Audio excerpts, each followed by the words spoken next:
Naka-break ako ngayon kaya gagamitin ko yon para pumunta sa post office dito sa Israel. Yung post office dito sa Israel ay tinatawag nila ding DOAR. So ngayon doon ang punta ko kasi may kailangan akong ipadalang document sa Pilipinas.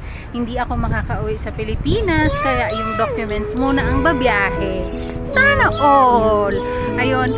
Although nakapagpadala naman ako ng documents, pero year 2023 pa yon. So hindi ko alam ngayon kung nagbago na ba sila ng procedure.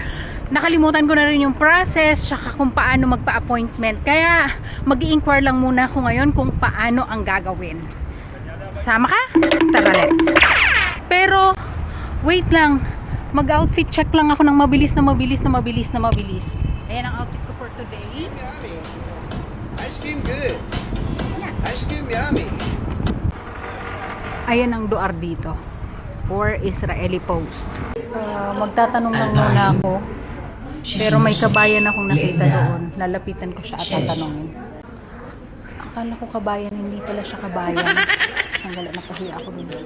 Because I want to send documents to Philippines. So, tapos na ako magtanong dito sa post office. Binigyan ako ng number 708. Tawagan ko daw to para sa appointment.